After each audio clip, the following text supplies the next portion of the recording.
السلام علیکم ورحمۃ اللہ وبرکاتہ۔ الحمد للہ رب العالمین والصلاة والسلام علی رسولہ الامین وعلی آلہ واصحابہ اجمعین ومن تبعہم بإحسان الی یوم الدین، اما بعد۔ عن ابی ہریرہ رضی اللہ عنہ قال قال رسول اللہ صلی اللہ علیہ وسلم ان اللہ تعالی قال من عادى لي وليا فقد آذنته بالحرب وما تقرب إلي عبدي بشيء أحب إلي مما افترضته عليه وما يزال عبدي يتقرب إلي بالنوافل حتى أحبه فإذا أحببته كنت سمعه الذي يسمع به وبصره الذي يبصر به ويده التي يبطش بها ورجله التي يمشي بها وإن سألني لأعطينه ولئن استعاذني لأعيذنه رواه البخاری۔ رب اشرح لي صدري ويسر لي أمري واحلل عقدة من لساني يفقهوا قولي سبحانك لا علم لنا إلا ما علمتنا إنك أنت العليم الحكيم۔ عزیز سامعین و طالبات، ابھی میں نے جو آپ کے سامنے حدیث سنائی اس کا ترجمہ یوں ہے۔ ابو ہریرہ رضی اللہ عنہ سے مروی ہے کہ رسول اللہ صلی اللہ علیہ وسلم نے فرمایا، اللہ تعالیٰ کا فرمان ہے، جس شخص نے میرے کسی ولی سے دشمنی کی تو میں نے اس سے جنگ کا اعلان کر دیا ہے۔ میرا بندہ جن چیزوں سے مجھ سے قریب ہوتا ہے ان میں سب سے محبوب وہ چیزیں ہیں جو میں نے اس پر فرض قرار دی ہیں، پھر نوافل کے ذریعے میرا بندہ مجھ سے برابر قریب ہوتا جاتا ہے، یہاں تک کہ میں اس سے محبت کرنے لگتا ہوں، اور جب میں اس سے محبت کرنے لگتا ہوں تو اس کا کان بن جاتا ہوں جس سے وہ سنتا ہے، اس کی آنکھ بن جاتا ہوں جس سے وہ دیکھتا ہے، اس کا ہاتھ بن جاتا ہوں جس سے وہ پکڑتا ہے، اس کا پیر بن جاتا ہوں جس سے وہ چلتا ہے۔ اگر وہ مجھ سے مانگتا ہے تو میں اسے ضرور دیتا ہوں، اور اگر مجھ سے پناہ طلب کرتا ہے تو ضرور اسے اپنی پناہ میں لے لیتا ہوں۔ صحیح بخاری۔ تو عزیز طالبات، یہ حدیث بہت ہی جامع حدیث ہے۔ اس حدیث کا مفہوم ہے کہ ابن تیمیہ رحمہ اللہ فرماتے ہیں، کہتے ہیں ولایت عداوت کی ضد ہے۔ عداوت معنی دشمنی ہے اور ولایت کے معنی ہے دوستی۔ ولایت کی اصل ہے محبت اور نزدیکی۔ تو اس حدیث میں نبی کریم صلی اللہ علیہ وسلم فرماتے ہیں کہ اللہ تعالیٰ فرماتے ہیں کہ جس شخص نے میرے کسی ولی سے دشمنی کی تو میں نے اس سے جنگ کا اعلان کر دیا ہے۔ اچھا، اللہ تعالیٰ کا ولی کون ہوتا ہے؟ اللہ تعالیٰ قرآن مجید میں سورہ یونس میں آیت نمبر 62 اور 63 میں فرماتے ہیں، الا ان اولیاء اللہ لا خوف علیہم ولا هم يحزنون الذین آمنوا وکانوا یتقون۔ یاد رکھو اللہ کے دوستوں پر نہ کوئی اندیشہ ہے اور نہ وہ غمگین ہوتے ہیں، یہ وہ لوگ ہیں جو ایمان لائے اور برائیوں سے پرہیز کرتے ہیں۔ تو اس آیت میں اللہ تعالیٰ فرماتے ہیں کہ اللہ کے نزدیک اللہ والوں کو کوئی خوف اور غم نہیں، سکون سے گزارتے ہیں۔ ان کی علامت کیا ہے؟ اللہ والوں کی علامت یہ ہے کہ ایک وہ ایمان والے تھے، ایمان لے آئے، یعنی ان کا عقیدہ صحیح تھا، ایسا ایمان جو شرک و کفر اور نفاق سے پاک ہو، اور دوسرے ان کی زندگی تقوی والی تھی، برائیوں سے بچتے تھے، ہر اس چیز سے بچتے تھے جس سے اللہ تعالیٰ ناراض ہوتا ہو۔ جن کا عقیدہ صحیح اور جن کے اعمال میں پرہیزگاری یعنی گناہوں سے بچنا، یہ دونوں چیزیں جس انسان میں ہیں، جس درجے میں یہ صفات اس انسان میں ہیں، وہ اس درجے کا اللہ تعالیٰ کا دوست ہوتا ہے۔ یہاں اللہ تعالیٰ نے ولی کے دو صفات بتائے ہیں، یہ کیا ہے؟ اس کا صحیح عقیدہ ہے، اور دوسرا کیا ہے؟ وہ گناہوں سے بچنا ہے۔ تو اللہ تعالیٰ فرماتے ہیں کہ اگر کوئی میرے ولی سے یعنی میرے دوست سے دشمنی کی تو میں نے اس سے جنگ کا اعلان کر دیا ہے۔ تو دیکھیے یہاں کہ اگر اللہ تعالیٰ جنگ کا اعلان کرتے ہیں تو اس کا مطلب کیا ہے؟ اللہ سے جنگ کر کے کوئی جیت سکتا ہے کیا؟ واللہ ہرگز جیت سکتا نہیں۔ تو ہمیں چاہیے کہ اللہ تعالیٰ کے ولی، اللہ کے نزدیک اولیاء کی بڑی عزت ہے، اسی لیے ان سے ہمیں دشمنی بھی نہیں رکھنا ہے۔ تو اللہ تعالیٰ اس حدیث میں اللہ تعالیٰ فرماتے ہیں آگے کہ میرا بندہ جن چیزوں سے مجھ سے قریب ہوتا ہے ان میں سب سے محبوب وہ چیزیں ہیں جو میں نے اس پر فرض قرار دی ہیں۔ تو اس حدیث میں اللہ تعالیٰ کے قرب کا ذریعہ بتائے ہیں کہ کیا اعمال کر کے ایک بندہ اللہ تعالیٰ کے قریب ہوتا ہے۔ تو ایک تو وہ اللہ تعالیٰ نے اس پر فرائض جو قرار دیے ہیں، ان فرائض کو یعنی فرائض کی ادائیگی میں صوم و صلاۃ کی پابندی اور حج و زکوٰۃ کی پابندی، نیز امر بالمعروف اور نہی عن المنکر، اور اللہ اور اس کے بندوں کے تمام واجبی حقوق داخل ہیں۔ ان تمام فرائض کی ادائیگی بلا کسی کمی کے عمل کرنا اللہ کے اولیاء کی ایک صفت ہے۔ تو شریعت کی پابندی اللہ کے ولی کی سب سے اہم نشانی ہے۔ فرائض کی ادائیگی کے بعد ولایت یعنی اللہ کے ولی ہونے کا ایک سبب نوافل کے ذریعے اللہ کی قربت بھی ہے۔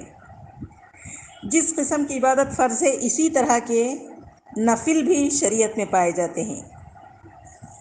نوافل کی بنسبت فرائض اللہ تعالیٰ کو زیادہ محبوب اور زیادہ اجر و ثواب کا باعث ہیں۔ نیز وہ نوافل سے مقدم ہے۔ فرض صلاۃ یعنی فرض نماز نفل نماز سے اور فرض روزہ نفل روزوں سے زیادہ اہم اور اللہ تعالیٰ کے نزدیک زیادہ محبوب ہے۔ تو ابن کثیر رحمہ اللہ فرماتے ہیں ہر وہ شخص جو پرہیزگار ہوگا، متقی ہوگا، وہ اللہ کا ولی ہوگا۔ معلوم ہوا کہ اللہ کا ولی بننے کے لیے اللہ کی حرام کی ہوئی چیزوں کو بھی چھوڑنا ہوگا۔ صالح علیہ الشیخ کہتے ہیں ولی کون ہوتا ہے؟ علماء نے اس بارے میں بتایا ہر وہ مومن جو متقی ہو، جو نبی نہ ہو، اس کو ولی کہتے ہیں۔ نبی اور رسول کا اور اونچا مقام ہے۔ ابن حجر فرماتے ہیں رحمہ اللہ فرماتے ہیں فتح الباری کتاب میں، ولی سے مراد وہ شخص ہے جو اللہ کو جانتا ہو، اللہ کے صفات کی معرفت ہو، اللہ کو پہچاننے والا ہو، اللہ کی فرما برداری پر دائماً یعنی ہمیشہ عمل کرے۔ ایسا نہیں کہ کبھی کبھار جمعہ کی نماز پڑھ لیے، نہیں، بلکہ ہمیشہ پابندی کے ساتھ اللہ کے حکموں کو پورا کرے۔ اللہ کی عبادت میں مخلص ہو، یعنی ساری عبادتیں صرف اور صرف اللہ کے لیے عبادت کرے۔ لوگوں سے واہ واہ وصول کرنے والا اللہ کا ولی نہیں ہو سکتا۔ کیوں؟ یہ تو اللہ والا نہیں ہے، اللہ کے لیے عبادت کرنے والا نہیں ہے، یہ تو لوگوں والا ہے۔ لوگوں سے تعریف وصول کرنے کے لیے عبادت کرتا ہے۔ اللہ کا علم، اللہ کی معرفت اور اخلاص، یہ تین چیزیں انسان کے اندر جس درجے میں ہوں، اللہ کا اس درجے کا ولی ہے۔ ابن رجب رحمہ اللہ فرماتے ہیں اللہ کے اولیاء سے دوستی اور محبت واجب ہے اور ان سے دشمنی حرام ہے۔ دشمن مت بنو، کیوں؟ کیونکہ اللہ تعالیٰ کی طرف سے اگر اللہ کے ولیوں سے اولیاء اللہ سے دشمنی کریں گے تو اللہ تعالیٰ کی طرف سے جنگ کا اعلان ہے، جیسا کہ اللہ کے جو دشمن ہیں ان سے دشمنی واجب ہے اور ان سے دوستی حرام ہے۔ دین کے دشمنوں سے کیسے دوستی کر سکتے ہیں؟ جبکہ ایک آدمی اپنے گھر والوں کے دشمنوں سے دوستی نہیں کرتا، اللہ کے دشمنوں سے کیسے دوستی کر سکتا ہے؟ تو اسی لیے چاہیے کہ اللہ کے اولیاء سے دوستی کریں، دشمنی نہ کریں۔ آگے اللہ تعالیٰ فرماتے ہیں کہ فرض کے بعد پھر نوافل کے ذریعے میرا بندہ مجھ سے برابر قریب ہوتا جاتا ہے۔ دیکھیے نوافل، فرض کے علاوہ، فرض تو فرض ہے، اس کو ادا کرنا واجب ہے، اس کو کسی حالت میں چھوٹ نہیں ہے، اور اس کے علاوہ بھی اگر نوافل کا اہتمام کریں گے، جیسے قیام اللیل ہے، اس کے علاوہ فرض نمازوں کے علاوہ نفل نمازیں، نفل عبادات کرتے رہیں گے تو اللہ تعالیٰ فرماتے ہیں کہ میرا بندہ نوافل کے ذریعے مجھ سے قریب ہوتا جاتا ہے، یہاں تک کہ میں اس سے محبت کرنے لگتا ہوں۔ سبحان اللہ! دیکھیے اللہ تعالیٰ کی محبت حاصل کرنا یہ ہمارے لیے بہت بڑی کامیابی ہے۔ اور آگے اللہ تعالیٰ فرماتے ہیں جب میں اس سے محبت کرنے لگتا ہوں تو اس کا کان بن جاتا ہوں جس سے وہ سنتا ہے، اس کی آنکھ بن جاتا ہوں جس سے وہ دیکھتا ہے، اس کا ہاتھ بن جاتا ہوں جس سے وہ پکڑتا ہے، اس کا پیر بن جاتا ہوں جس سے وہ چلتا ہے۔ اگر وہ مجھ سے مانگتا ہے تو میں اسے ضرور دیتا ہوں، اور اگر مجھ سے پناہ طلب کرتا ہے تو ضرور اسے اپنی پناہ میں لے لیتا ہوں۔ سبحان اللہ! دیکھیے اللہ تعالیٰ فرماتے ہیں اس کا مطلب یہ نہیں کہ اللہ تعالیٰ کے کان آ کر کے ہم کو لگ جاتے ہیں، اللہ تعالیٰ کے ہاتھ ہم کو لگ جاتے ہیں، ایسا نہیں ہے، بلکہ اللہ تعالیٰ اس بندے سے اتنا، نوافل کے ذریعے بندہ اللہ تعالیٰ سے قریب ہو جاتا ہے تو اللہ تعالیٰ اس سے اتنا محبت کرتے ہیں کہ اس کو ہر برائی سے روکتے ہیں، یعنی اس کا کان بن جاتا ہوں جس سے وہ سنتا ہے کا مطلب کیا ہے کہ اللہ تعالیٰ کو جو چیز پسند ہے وہی سنتا ہے وہ بندہ۔ اور ایسے ویسے واہیات مثلا گانے وغیرہ نہیں سنتا ہے، صرف وہ کیا ہے اللہ تعالیٰ کی تلاوت، اللہ تعالیٰ کی باتیں وہی سنتا ہے۔ اور اس کی آنکھ بن جاتا ہوں، یعنی وہ فحش فلمیں، فحش ایسے تصویریں، ایسی چیزیں نہیں دیکھتا ہے، بلکہ وہ اسی چیز پہ نظر ڈالتا ہے جو اللہ تعالیٰ کو پسند ہو۔ اور اس کا ہاتھ بن جاتا ہوں کا مطلب کیا ہے؟ وہ اپنے ہاتھ سے وہی عمل کرتا ہے، وہی کام کرتا ہے جو اللہ تعالیٰ کو پسند ہو۔ اور اس کا پیر، اللہ تعالیٰ فرماتے ہیں کہ اس کا پیر بن جاتا ہوں جس سے وہ چلتا ہے کا مطلب کیا ہے کہ وہ غلط جگہ اس کے پیر جو ہے چلنے سے رک جاتے ہیں، وہ اسی جگہ چلتے ہیں جہاں اللہ تعالیٰ کی رضامندی ہو۔ اور آگے اللہ تعالیٰ فرماتے ہیں کہ اگر وہ مجھ سے مانگتا ہے تو میں اسے ضرور دیتا ہوں۔ دیکھیے اللہ تعالیٰ محبت کرتے ہیں تو کیا ہے اللہ تعالیٰ ہر طرف سے اس بندے کی مدد کرتے ہیں۔ وہ فرماتے ہیں کہ وہ مانگتا ہے تو میں اسے ضرور دیتا ہوں، اور مجھ سے پناہ طلب کرتا ہے، یعنی اللہ تعالیٰ اپنی پناہ میں، اپنی رحمت کے سائے میں، اپنی حفاظت میں اس بندے کو لے لیتے ہیں۔ اگر کوئی بندہ اللہ تعالیٰ کی حفاظت میں آ جائے تو ایسے بندوں کو دنیا کی کوئی طاقت اس کو نقصان نہیں پہنچا سکتی۔ ساری دنیا مل کر بھی اسے نقصان پہنچانا چاہے، اس کو کیا ہے، اس کو گناہ کی طرف مائل کرنا چاہے تو اس کو ہرگز گناہ کی طرف مائل نہیں کرنا چاہتی، اس کو نقصان نہیں پہنچانا چاہتی۔